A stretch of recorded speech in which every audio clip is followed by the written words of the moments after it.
Bismillahirrahmanirrahim. Assalamualaikum warahmatullahi wabarakatuh. Sampurasun. Terima kasih atas kedatangan majalah Sekolah Juara yang pada kesempatan hari ini bisa menemui kami di SMA Negeri 1 Cicalengka. Perkenalkan, nama saya Dr. Andes Caswanda MAG, Kepala SMA Negeri 1 Cicalengka, yang kebetulan pada saat ini merupakan jabatan yang ketiga yang diamanahkan oleh Dinas Provinsi Jawa Barat,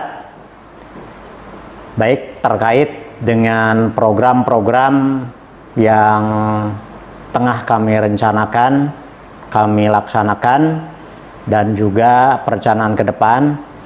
Yang pertama adalah bidang kurikulum, di mana menghadapi masa pandemi COVID-19 saat ini kami melaksanakan pembelajaran dengan sistem BDR, belajar di rumah secara online, dan juga kami melaksanakan pembelajaran secara terstruktur melalui LKS yang sudah disusun oleh Bapak dan Ibu guru sesuai dengan mata pelajarannya masing-masing.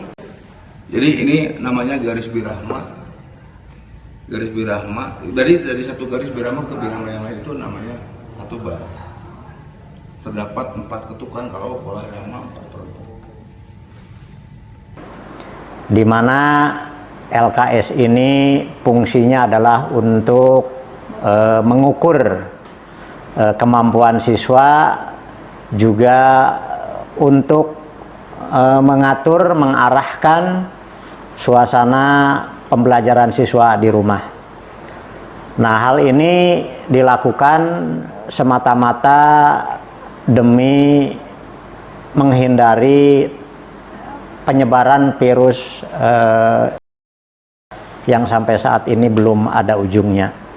Kemudian di samping itu kami juga melaksanakan pembinaan secara online tentang persiapan terutama Olimpiade Sains Nasional atau OSN. Ini dibagi menjadi beberapa kelompok, di mana per kelompoknya ini terdiri dari 3 sampai 6 orang. Mereka adalah siswa-siswa peminatan yang berminat untuk mempelajari tentang pengetahuan tertentu.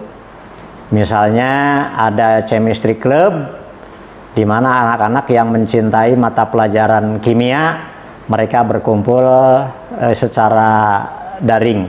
Kemudian yang paling menonjol adalah program sarana prasarana, di mana peningkatan dan efektivitas termasuk penataan lingkungan sekolah yang asri, yang nyaman, sehingga anak-anak didik merasa nyaman dan betah berada di lingkungan sekolah.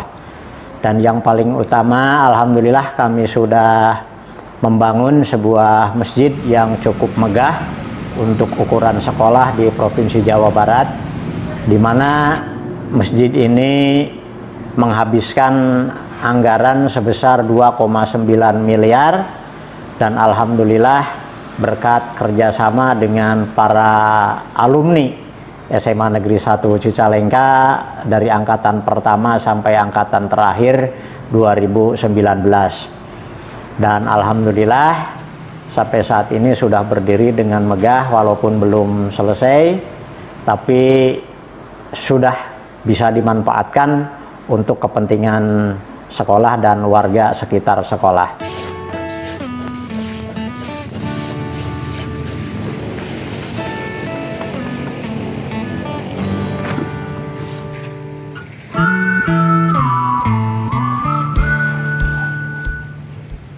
Program yang paling menonjol pada saat ini bagi SMA Negeri 1 Cicalengka adalah renovasi, perluasan dan pembangunan Masjid Al-Jihad termegah barangkali untuk saat ini yang pernah saya lihat dan saya jumpai di Kabupaten Bandung khususnya dan Provinsi Jawa Barat pada umumnya.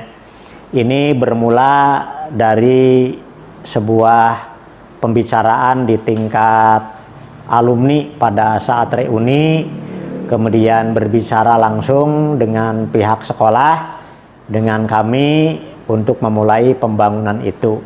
Tepatnya pada tahun 2016 ketika saya dialih tugaskan dari SMA Negeri 1 Ranca Ekek ke Cicalengka, setelah pisah sambut, kemudian malam harinya kami bermusyawarah, berembuk dengan para panitia untuk memulai pembangunan masjid. Dan pembangunan masjid ini sesuai dengan RAB yang sudah disusun oleh tim ahli, ini menggunakan anggaran sebesar 2,9 miliar, dan 2,9 miliar ini alhamdulillah diperoleh pertama melalui usaha rereongan para alumni dari semua angkatan, dimulai dari angkatan 73 sampai dengan angkatan 2012, termasuk juga para alumni Bapak Ibu guru yang dulu mengajar di sini, sekarang sudah purna bakti, purna tugas. Mereka juga ikut andil menyumbang, menyisihkan sebagian rezekinya.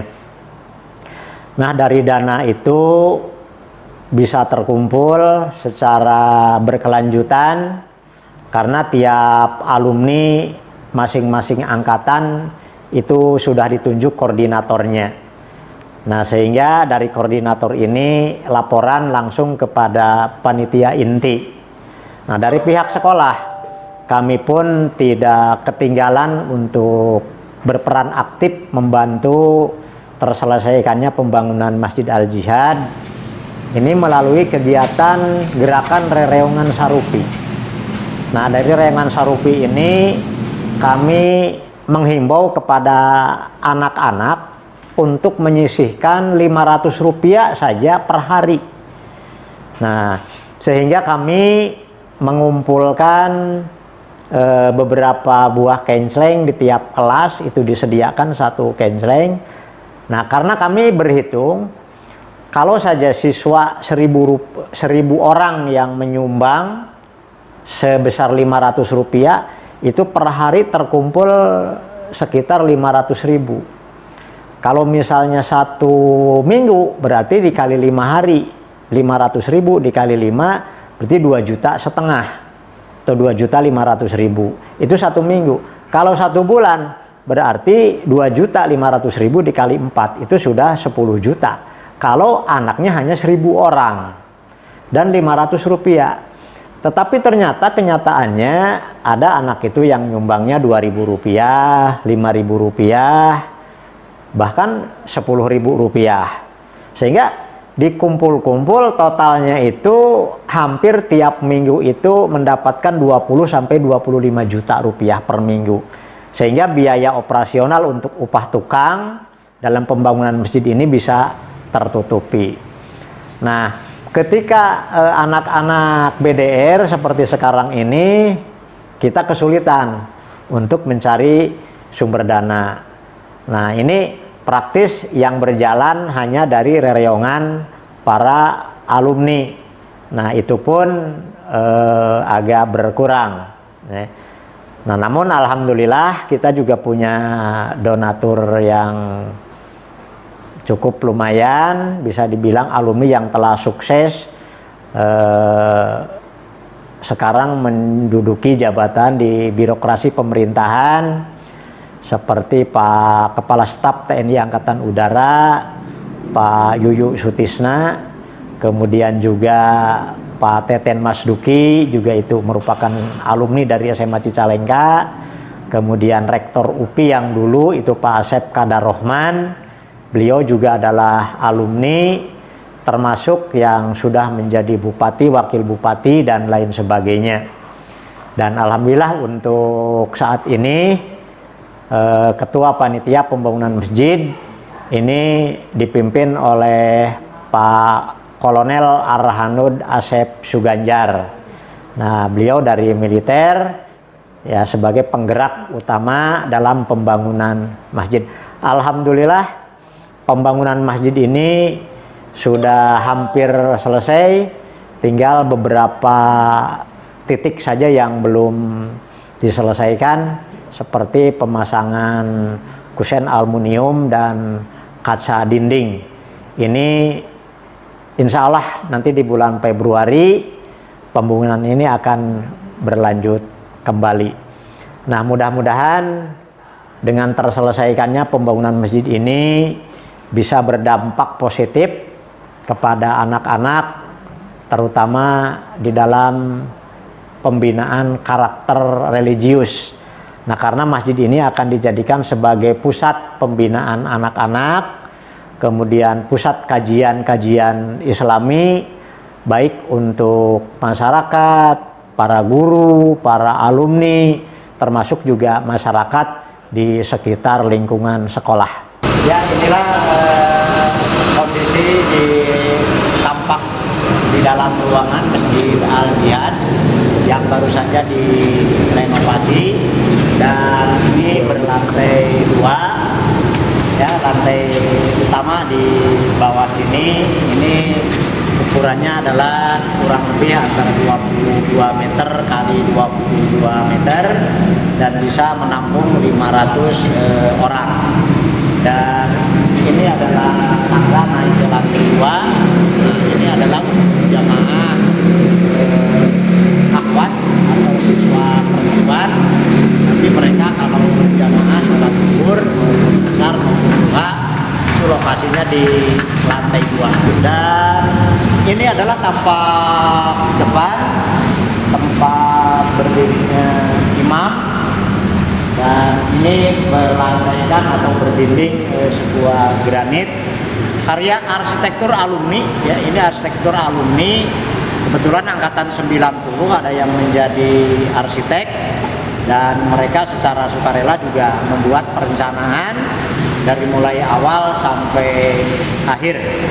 Dan ini lapad Allah kemudian Muhammad, ini kalau malam hari menyala ya.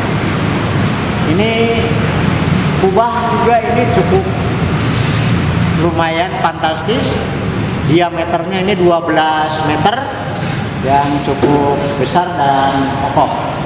Hanya barangkali pada saat di syuting ini masjid ini belum rampung 100%, karena ini masih terbuka, belum ada dinding kacanya, dan rencananya di bulan Februari insya Allah pembangunan finishing masjid ini akan segera dilakukan.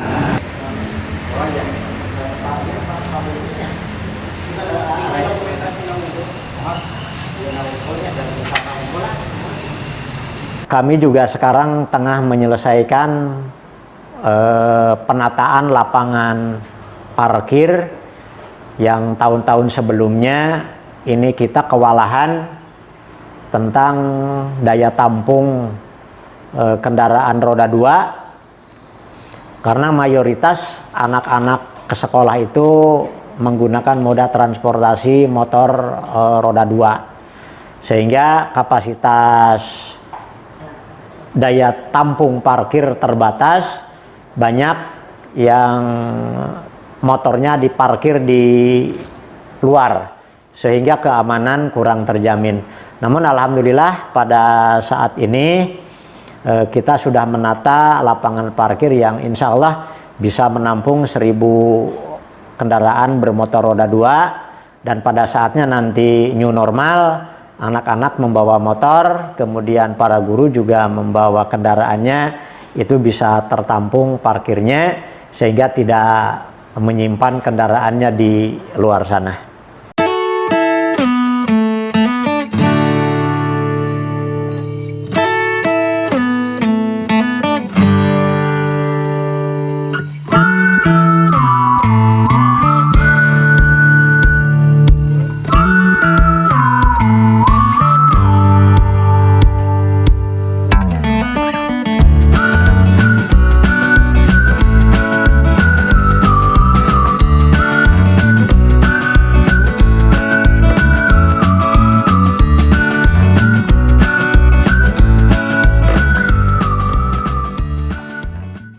program berikutnya adalah program kesiswaan. Meskipun di masa pandemi COVID-19 seperti sekarang ini tidak diperbolehkannya kegiatan-kegiatan ekstrakurikuler secara tatap muka di sekolah, namun kami tetap memberikan pembinaan melalui pembina ekstrakurikulernya masing-masing secara daring, seperti kegiatan pramuka, kegiatan paskibra, kegiatan PMR, kemudian kegiatan keagamaan. Ini semuanya dilaksanakan secara daring.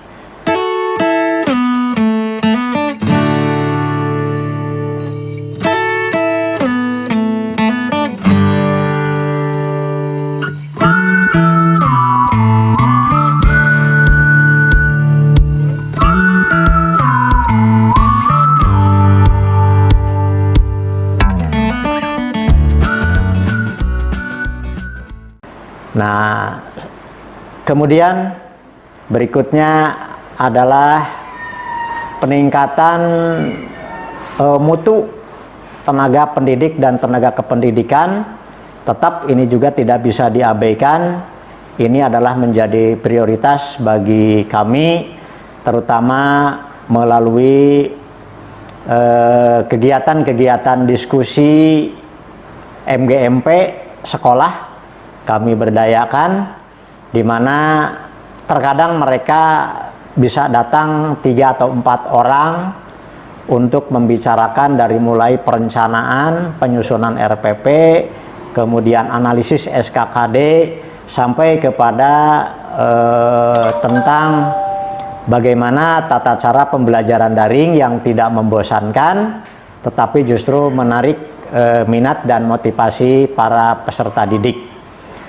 Nah, kemudian juga para staf tata laksana tetap juga diprioritaskan untuk senantiasa memberikan pelayanan terbaik kepada semua stakeholder yang berkepentingan terhadap sekolah.